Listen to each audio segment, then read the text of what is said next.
Bonsoir Laurie Lag, vous êtes explorateur, vous avez parcouru plus de 45 pays et comme Mike Horn, votre spécialité ce sont les expéditions extrêmes en solitaire. Vous avez publié Horizon Extrême aux éditions EPA, ça fait partie du groupe Hachette, livre illustré qui retrace 6 de vos expéditions les plus marquantes. Le livre est préfacé par Mike Horn, vous avez connu les scorpions, les mygales, les araignées, les tarentules, Laurie Perret maintenant qui est à côté de vous. Ça a l'air violent. Carrément.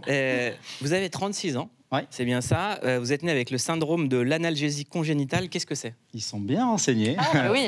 Le syndrome de l'analgésie congénitale, c'est un problème sur le seuil de la douleur. Donc je ressens la douleur, mais malheureusement, elle est très lointaine. Ce qui fait que dans la grosse partie de mon enfance, ça m'a handicapé. Puisqu'en fait, mon corps ne m'envoie pas les bons signaux. Ça veut dire quoi? Ça veut dire que quand tu es dans la merde, moi je le ressens pas. Et quand tu es vraiment au tas, moi je reçois l'information. D'accord, donc en fait, zéro conscience du danger. Voilà, pendant longtemps, je me suis retrouvé à me retrouver dans la phase que je n'aurais pas dû parce que je ne reçois pas les bonnes informations. Donc c'est très délicat. Ça veut dire que par exemple, quand il y a une bagarre, vous captez pas tout de suite? Non, en fait, c'est quand la douleur arrive, malheureusement, par exemple. Par exemple, si vous mettez la main sur le feu, vous retirerez pas tout de suite. J'aurais moins mal que la plupart de... Par exemple, si on prend le doigt de Laurie. Là, je le vois pas. C'est-à-dire que vous vous coupez le doigt et vous ne le sentez pas? Non, voilà. Ça peut arririr sur des problématiques comme ça. Ouais, Et est-ce qu'il y a la peur? La peur, vous la ressentez? Le vertige? Je suis un peu... moins. Je suis très éloigné de mes émotions par rapport à ça. Et est-ce que le sachant, vous faites encore plus attention?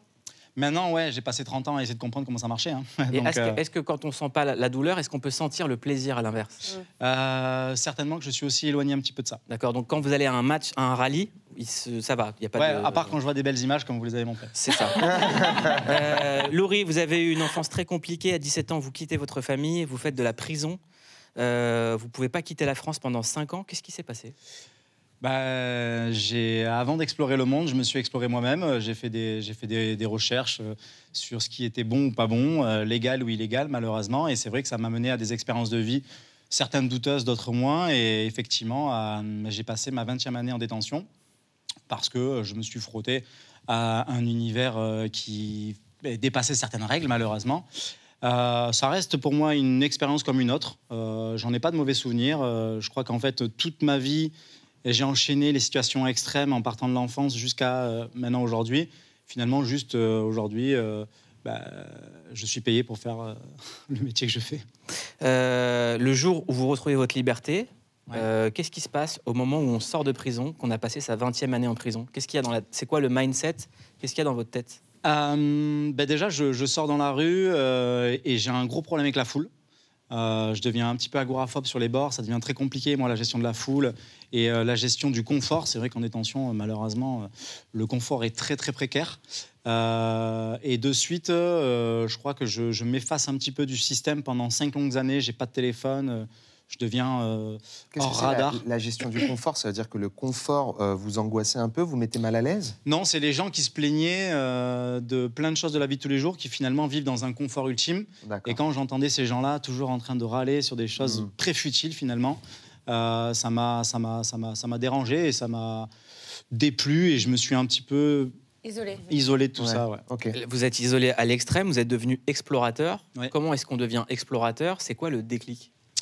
Le déclic, je pense que c'est avant tout que Mike, finalement, était présent avant nous. Mike Horn. Ouais, Mike Horn, pour lequel moi je voue un grand respect et qui a ouvert un petit peu un chemin dans une discipline qui n'existait pas et dans un métier qui n'existait pas. Et quand j'ai compris qu'il y avait quelque chose qui pouvait se faire dans ce milieu-là, j'ai décidé, moi, de monter des expés en solitaire. Ça veut dire expédition. Expédition, ouais. C'est ça, je connais votre langage. Ouais. Mais ils font beaucoup de raccourcis. Ouais. Même là, ça va plus vite. Ouais, on passe tout droit au milieu du glacier, on se fait pas chier. Mais comment on dit un glacier? Un glas? Non, ça peut être... c'est pas c'est... Il n'y aura pas que des bonnes questions. On n'a pas le temps. Non, il y a plein de bonnes questions, mais effectivement, après maintenant j'en ai fait mon métier, j'en vis pleinement et tout, et je mène des expéditions extrêmes, la plupart du temps en solitaire, dans les endroits les plus reculés du monde. Votre première expédition, c'est aux États-Unis, vous avez 25 ans et vous traversez une partie des États-Unis pieds nus. Alors, expliquez-moi. J'ai pas compris. C'était pas assez dur. Vous êtes hyper bien renseigné. Ouais, ben en fait, à cette époque-là, c'est post-détention aussi, et j'ai besoin de me retrouver dans des signes de liberté. Et j'habite dans un endroit, moi j'habite Biarritz, donc j'ai la chance d'habiter sur la côte. J'aime beaucoup. J'aime beaucoup.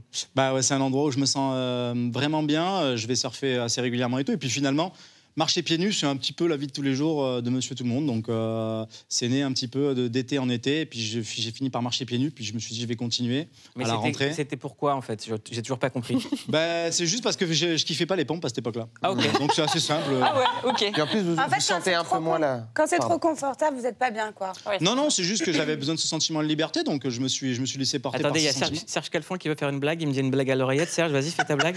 On t'écoute.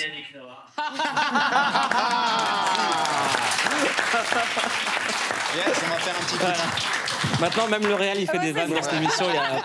Allez, on se permet. Il y a des roses. Vous pouvez le faire parce que vous sentez moins la douleur, peut-être aussi. Ouais, mais après, même, c'est une façon de vivre, c'est une philo. Je veux dire, on n'est pas spécialement fait pour être dans des pompes de base. Donc, Et est-ce qu'après, sur chaque moi, expédition, vous avez justement un challenge, un truc qui démarque une expédition d'une autre? Là, c'est pieds nus, la prochaine, c'est un... Moi, ma particularité, c'est d'évoluer dans tous les biotopes. Donc, la problématique, c'est que je peux exceller dans aucun domaine. Il faut que je sois des merdards dans tout. C'est le raccourci de quoi, biotope? Mais je te jure, je le cherche depuis Biotope, c'est environnement. C'est D'accord. environnement. Le chaud, c'est un biotope. Le froid, c'est un biotope. Et c'est comme ça qu'on Mais appelle jamais ça. la ville. Parce que Alors, peut-être ça peut la être ça, ville, finalement, je vais te dire la fin. vérité, c'est ça ma plus grosse expé, prendre le métro pour venir à Paris. Expérience. Expédition. D'accord. C'est super dur, Paris, pour C'est moi. quelle ligne la plus violente? Ah, la 4, elle est Les dure. 4, elle est dure. Je suis d'accord avec vous. On l'a fait déjà Attendez. deux fois. Le gars, il a T'as fait pas le fait tour la du scène. monde, pieds nus, machin, et la ligne 4, elle est dure. Les mecs, t'es comme des frites, là, ça bouge plus et tout. Tout le monde fait la gueule. Et ça dure combien de temps, une expédition? Alors, la ligne 4 dure environ 40. Alors, Laurie, est-ce que vous pouvez nous raconter le jour où un scorpion vous a piqué? J'en peux plus de cette histoire, mais je vais le faire. Ça fait mal, c'est pour ça qu'on n'en peut plus. Ça fait mal ça parce nous que arrive pas tous les finalement, jours. oui et non pour moi, mais ouais, c'est une longue descente aux enfers. J'étais aux États-Unis, c'était la première aventure qui n'était pas encore professionnalisée, et donc j'ai fait plein de conneries. Et notamment un soir, je dors au cœur de Colorado River et je me mets bien. Et puis la pluie commence à tomber avec la nuit, et à un moment donné, je me dis, j'ai entendu ces histoires de crues qui sortent du fleuve et tout, donc je décide de remonter un peu plus en amont. Et puis 15 minutes avoir posé un petit peu mon setup. Ça va, setup pour tout le monde? Oui. Ok, ça va. Ouais, c'est anglais. C'est diminutif de setuption. Et je sens une douleur sur le bras, et j'essaie d'enlever quelque chose, et puis je mets un coup de frontal. Puis là, je comprends que c'est un scorpion. Waouh. Et c'est assez relou parce que finalement, moi, je savais pas trop à cette époque lequel allait te tuer et lequel allait pas te tuer. Ah oui, bien oui. Donc du coup, moi, je pense vraiment que je vais mourir. Et puis là, c'est vraiment un sale calvaire, quoi. C'est très dur parce que je souhaite pas ça à mon pire ennemi de penser que tu vas mourir dans une minute. Ce qui fait que je teste tout. Alors, passe c'est plein quoi d'abord, ça part sur la pisse. Ça va désinfecter quelque chose, tu te pisses dessus. Vous lui avez sur le scorpion? Non, sur toi. Ah, l'autre scorpion est mort là. Lui, il bouge plus. C'est fini. Ok. Il est en PLS avec une patte en arrière. Tu l'as tué dans la foulée? Ouais, je l'ai tué dans la foulée, ouais, pour l'avoir et pour en fait pouvoir identifier la couleur du Et scorpion. donc, parce alors, que comment c'est on s'en sort? Comment on s'en sort? Comment on s'en sort pas parce que à cette époque-là, juste je savais pas, mais celui-là n'était pas mortel. J'ai eu une paralysie de la moitié du corps juste. Ah ouais. Pendant combien de temps? Pauline, Juste, ouais. C'est ça. T'inquiète, Tranquillou, quoi. Normal. tout est normal Paralysie maintenant avec lui. tranquillou. Pauline, est-ce que vous pouvez nous raconter le moment où il s'est fait tirer dessus au Mexique? Je peux, moi, les deux. Merci. Des Sans aventures transition. incroyables. Voilà. Non, ce qu'il y a de plus fou dans le livre, c'est que justement, on passe toutes les expériences avec vous, tous ces experts, et on se rend compte que finalement, le plus gros prédateur, c'est pas le scorpion, c'est pas la neige, c'est pas le grand froid, c'est les hommes. Vous avez été victime en fait pas d'un kidnapping, mais on vous a tiré dessus pour vous soutirer de l'argent en complicité avec les autorités mexicaines, et vous êtes retrouvés dans une espèce de situation. Mais qui va soutirer de l'argent à un gars pieds nus? C'était chouette. Celle-là, elle est excellente, mais c'est vrai. Quel est le pauvre con qui fait ça? Mais c'est parce qu'à dans ces moments-là, dans cet endroit-là, il y a des rançons, quoi. Tu peux demander au pays de la nation, ouais, voilà, tu peux demander de l'argent, et puis si t'as rien, le mec est flingué, donc. Et effectivement, dans certains endroits comme celui-là, la police est un peu de mèche, quoi. Mais c'est vrai que l'homme, c'est le prédateur qui vous fait le plus peur après avoir vu toutes les. Non, Pourquoi vraiment. L'homme est vraiment le plus gros prédateur dans les endroits où finalement tu es censé être tranquille, où il n'y a plus rien pour t'emmerder. C'est là où tu as un orpailleur, c'est là où tu as un mec qui va vouloir te kidnapper, ou c'est là un mec qui va te tirer dessus. Vraiment, l'homme est le plus gros prédateur.